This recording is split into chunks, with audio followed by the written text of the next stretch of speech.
தமிழக வெற்றிக் கழகத்தின் திருப்பரங்குன்றம் வேட்பாளராக அறிவித்த பிறகு முதன்முறையாக மதுரை வருவதற்கு தமிழக வெற்றிக் கழக இணை பொதுச் செயலாளர் CDR நிர்மல்குமார் சென்னையில் இருந்து விமானம் மூலம் வருகை தந்தார். மதுரை விமான நிலையத்தில் கையில் வேல் கொடுத்து தாவேகா தொண்டர்கள் அவருக்கு உற்சாக வரவேற்பு அளித்தனர். தொடர்ந்து செய்தியாளர்களை சந்தித்து CDR நிர்மல்குமார் கூறுகையில், வணக்கம். இன்று எங்களுடைய நேற்று எங்களுடைய தலைவர் 234 தொகுதிக்கும் வேட்பாளரை அறிவித்தார். முதல் கட்டமாக எங்களுடைய தலைவருடைய வேட்புமனு இன்று பெரம்பூர்ல தாக்கல் செய்யப்பட்டது. எங்களுடைய தலைவருடைய பிரச்சாரமும் வெற்றிகரமாக இன்று பெரம்பூர்ல துவங்கி அடுத்தடுத்த கட்டங்களை நோக்கி நகர்ந்திருக்கு. பெரும்பாலான இடத்துல எங்களுடைய வேட்பாளர்கள் வேட்புமனுகளை தாக்கல் செய்து கொண்டு வருகிறார்கள். இன்னைக்கு நாம திரும்பவும் சொல்றது என்னன்னா, ஒவ்வொரு இடத்திலும் இன்னைக்கு எங்களுடைய தலைவருடைய பிரச்சாரத்துல பாத்தீங்கன்னா எங்கேயுமே காவல்துறை இல்லை. அதாவது பெரும்பாலான அவ்வளவு கூட்டங்கள் வருது. கூட்டங்களை ஒழுங்குபடுத்துவதற்கு ஏன்னா பெர்மிஷன் இருக்கு, எல்லாம் இருக்கு. கூட்டங்களை ஒழுங்குபடுத்துவதற்கு ஒரே இடத்துல கூட காவல்துறை இல்லை. அது சம்பந்தமாக தலைமை தேர்தல் டெல்லிக்கும் தலைமை தேர்தல் ஆணையத்துக்கும் தமிழக தேர்தல் ஆணையத்துக்கும் நாங்கள் புகார் கடிதம் எழுதியிருக்கோம். ஒரு பிரச்சாரம் தொடங்கிய பிறகு, எங்களுடைய தலைவருடைய பிரச்சாரம் தொடங்கிய பிறகு, அந்த இடத்துக்கு வந்த பிறகு மக்கள் எல்லாம் இருக்காங்க. ஒரு காவல்துறை அதிகாரி கூட அங்க இல்ல, ஒரு காவலர் கூட இல்லை. ஒரு சம்பவம் நடக்க வேண்டும், ஏதாவது ஒரு அசாதாரண சூழ்நிலை உருவாக வேண்டும் என்பதற்காகவே அந்த மாதிரியான சூழ்நிலையை காவல்துறையே ஏற்படுத்துகிறாங்கன்னு தெரியல. முக்கியமாக சென்னை காவல்துறை இதை வேண்டும் என்றே செய்கிறாங்கன்னு தான் நாங்க நினைக்கிறோம். அடுத்ததா பாத்தீங்கன்னா, இன்னைக்கு எங்களுடைய தலைவருக்கு கொளத்தூர்ல நாங்க பிரச்சாரத்திற்கான ஏற்பாடுகளை நாங்க செஞ்சிருந்தோம். அதுல மைக்கு யூஸ் பண்ணணும், ஸ்பீக்கர் யூஸ் பண்ணணும் அப்படின்ற பெர்மிஷனும் வாங்கியிருந்தோம். அது இருந்தும் கடைசி நேரம் வரை எங்களுடைய தலைவருக்கு அந்த பெர்மிஷன் கொடுக்கப்படவில்லை. கடைசி வரைக்கும் நாங்க போராடி, எங்களோட நிர்வாகம் எல்லாம் ரொம்ப போராடி நின்று பிரச்சனை பண்ணி எல்லாம் பண்ணிதான் கடைசி நேரத்துல எங்களுக்கு அந்த அனுமதி வழங்கப்பட்டது. மிகவும் கடுமையான ஒரு சூழ்நிலையில் ஒவ்வொரு இடத்திலும் எங்களுடைய பிரச்சாரத்திற்கான தடைகளை இங்க இருக்கிற காவல்துறை திமுகவுடன் இணைந்து கொண்டு, திமுகவுடன் பணம் பெற்றுக்கொண்டு, திமுகவுக்கு கைக்கூலியாக செயல்படும் ஒரு பெரும்பாலான அதிகாரிகள் இதை செஞ்சுக்கிட்டு வராங்க. இதற்கு எங்களுடைய கடுமையான கண்டனத்தை தெரிவிச்சு இன்னைக்கு நாங்க தலைமை தேர்தல் ஆணையம் டெல்லிக்கும் இங்க தமிழகத்தில் தேர்தல் ஆணையர் தலைமை தேர்தல் ஆணையருக்கும் நாங்கள் கடிதங்களை அனுப்பிச்சிருக்கோம். அதுக்கான இதுவும் அமைச்சிருக்கோம். கண்டிப்பாக அவர்கள் இந்த அதிகாரிகள் மீது நடவடிக்கை எடுக்க வேண்டும். தமிழகம் முழுவதும் எங்களுடைய வேட்பாளர் பிரச்சாரம் சுமூகமாக செல்ல வேண்டும். இந்த தேர்தல் ஒரு மாற்றத்திற்கான தேர்தல். கண்டிப்பாக 234 தொகுதி எங்களுடைய வேட்பாளர் வெற்றி பெறுவார். எந்த மாற்றம் கட்டும்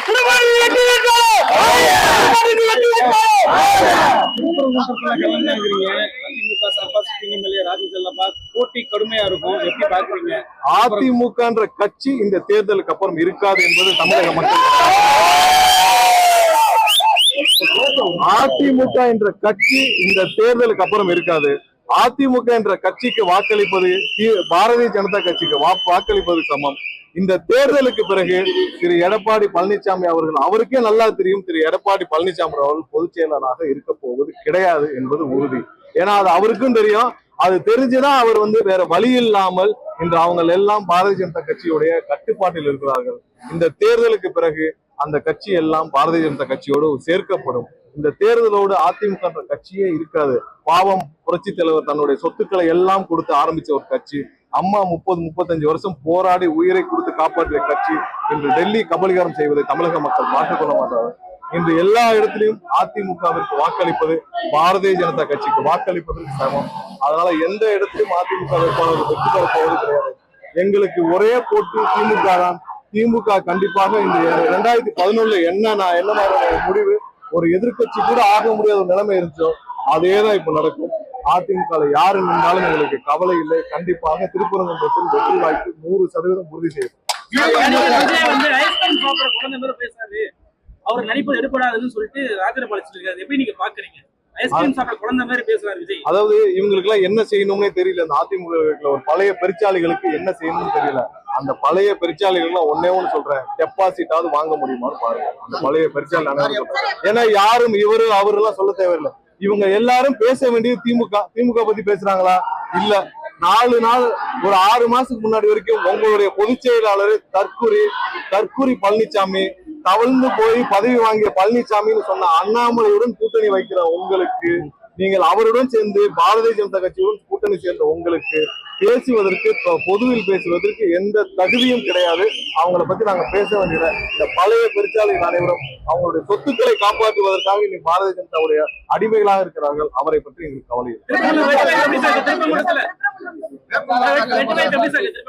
திருப்பரங்குன்றம் வெற்றி வாய்ப்பு 100% இருக்கு. அங்க இருக்கிற மக்கள் அமைதியை விரும்புகிறார்கள். நாங்கள் எங்களால் தான் அமைதியை நிலைநாட்ட முடியும். அங்க பாரதிய ஜனதா கட்சியோ அதிமுக இல்ல பாரதிய ஜனதா கட்சியோ இல்ல வேற எந்த கட்சியோ ஆட்சிக்கு வந்தாலும் வேற எந்த கட்சி அங்கே வெற்றி பெற்றாலும் அங்கே அமைதி இருக்காது. தமிழக வெற்றி கழகம் வந்தால் மட்டும்தான் திருப்பரங்குன்றம் அமைதி திரும்பும். நாங்கள் வந்துதான் அமைதியை நிலைநாட்டுவோம். 100% திருப்பரங்குன்றம் 2 வருஷத்துக்கு முன்னாடி எப்படி இருந்துச்சோ அதே சூழ்நிலையில் அமைதியான சூழ்நிலையை கண்டிப்பாக நிலைநாட்டும். இல்ல நாங்க தெளிவா சொல்லியிருக்கோம். அந்த சம்பவத்தை எங்களுடைய ஸ்டாண்ட்ல ரொம்ப தெளிவா சொல்லியிருக்கோம். அந்த பிரச்சனையை பெருசாக்கியது திமுக தான். அதை முன்னாடியே தடுத்து நிறுத்தலாம். அதே நேரத்தில் பாரதிய ஜனதா கட்சி வேண்டுமென்றே ஒரு எமோஷனல் இஷ்யூவை கிரியேட் பண்ணி திருப்பரங்குன்றத்தில் தேவையில்லாத அசாதாரண சூழ்நிலையை உருவாக்கினார்கள். திருப்பரங்குன்றம் அமைதியாக இருக்க வேண்டும் என்பதுதான் எங்களுடைய 100% நோக்கம். அது நாங்கள் இந்த தேர்தல் முடிந்த பிறகு எங்களுடைய ஆட்சி அமைந்த பிறகு தளபதியால் நாங்கள் வெற்றி பெற்ற பிறகு 100% அமைதி நிலைநாட்டும். திருப்பரங்குன்றத்துல அந்த தீப விவகாரத்துல உங்களுடைய ஸ்டாண்ட் என்னவா இருக்கு? 2 வருஷத்துக்கு முன்னாடி 2 வருஷத்துக்கு முன்னாடி என்ன நிலைமை இருந்ததோ அதுக்கு முன்னாடி என்ன நிலைமை இருந்ததோ அதே மாதிரிதான் மக்களும் விரும்புறாங்க. இங்க யாருமே நீங்க போய் இந்த பிரச்சனை பண்ணணும் அந்த பிரச்சனை பண்ணணும். சுமூகமாக மக்கள் அனைவரும் சேர்ந்து என்ன முடிவு எடுக்கிறோம் அந்த முடிவுதான். மக்கள் கேட்கறதே ஒரு தரப்பு ஏத்தணும் ஒரு தரப்பு ஏத்தக்கூடாது. இல்ல அங்க லோக்கல் ஒரே நிமிஷம் அங்க இருக்கிற மக்கள் என்ன நினைக்கிறாங்கன்னா இங்க அமைதியா இருக்கணும். இங்க எந்த பிரச்சனையும் வேண்டாம். திருப்பூர் மலைக்கு போறப்ப இவ்வளவு பேரிகார்ட் எல்லாம் வேண்டாம். இத்தனை போலீஸ் வேணாம். போறவங்களை என்ட்ரு பண்ணிட்டு உள்ள போய் ஒவ்வொருத்தர என்ட்ரு பண்ணிட்டு வேணாம். இத்தனை வருடமாக 100 வருடமாக அமைதியாக போயிட்டு இருந்த திருப்பரங்குன்றம் சர்ச்சைக்குரிய பகுதியாக மாற்றிய திமுகவிற்கும் பாரதிய ஜனதா கட்சிக்கும் எங்களுடைய கடுமையான கண்டனத்தை தெரிவிக்கிறோம். அவங்க 2 பேரும் இங்க இருந்து போகணும். தமிழ்நாட்டுல எந்தவித எமோஷனல் இஷ்யூஸும் இவங்களால கிரியேட் பண்ண முடியாது, கிரியேட் பண்ண விடமாட்டோம் என்பது உறுதியாக இருக்கும். திருப்பூர் மக்களுக்கு என்ன வாக்குறுதி சார் வைக்கிறீங்க? இல்ல கண்டிப்பாக திருப்பரங்குன்றம் ஒரு ஹார்ட் ஆஃப் த மதுரை. ஏன்னா அங்க ஏர்போர்ட்டை சுத்தி பெருமையான பழமையான அனைத்து பாரம்பரியத்தையும் தாங்கி நிற்கிற ஒரு இடம். அந்த இடத்திற்கு இதுவரை எந்த வித ஒரு வளர்ச்சியும் கொடுக்கவில்லை.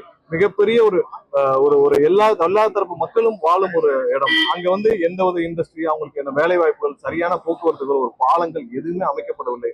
பெரிய பெரிய கல்லூரிகள் இருக்கு. அவர்களுக்கு கூட ஒரு தரமான ஒரு சாலை வசதியோ அவங்களுக்கு தேவையான அடிப்படை வசதியோ இல்லை. கண்டிப்பாக அந்த பகுதி மக்களின் வாழ்க்கையை மேம்படுத்தவும் அனைத்து தரப்பு மக்களின் வாழ்க்கையை மேம்படுத்தவும் அனைத்து வளர்ச்சிக்கு தேவையான அனைத்தையும் நாங்கள் கண்டிப்பாக. திருப்பரங்குன்றம் பிரச்சாரத்துக்கு விஜய் வருவாரா? உங்களுக்கு தலைவர் கண்டிப்பாக வருவார். வெற்றி பெற்ற பிறகும் தலைவர் கண்டிப்பாக நன்றி சொல்லுவார். இன்னைக்கு நடந்தது 100% திமுக செய்த சதி. அதற்கு ஆதரவாக இருந்த காவல்துறை அதிகாரிகள் நாங்கள் எங்களோட கண்டனத்தை தெரிவிச்சு அவர்களை மாற்ற வேண்டும், டிரான்ஸ்பர் பண்ணணும்னு சொல்லி நாங்க ஏற்கனவே தலைமை தேர்தல் அதிகாரிக்கு அனுப்பியிருக்கிறோம். ஒவ்வொரு இடத்திலும் அவர்களை உருவாக்கிறார்கள். வேண்டுமென்று அசாதாரண சூழ்நிலையை உருவாக்க நினைக்கிறார். அதற்கு எங்களோட கடும் கண்டனத்தை தெரிவிக்கிறோம். இந்த வாரம் ஃபைல் பண்ணிடுவோம். இந்த வாரத்துக்குள்ள கண்டிப்பாக நாமினேஷன் பிரச்சாரம் இன்னைக்கு இருந்து தொடங்கியாச்சு. பிரச்சாரம் இன்னைக்கு இருந்து தொடங்கியாச்சு. நன்றி.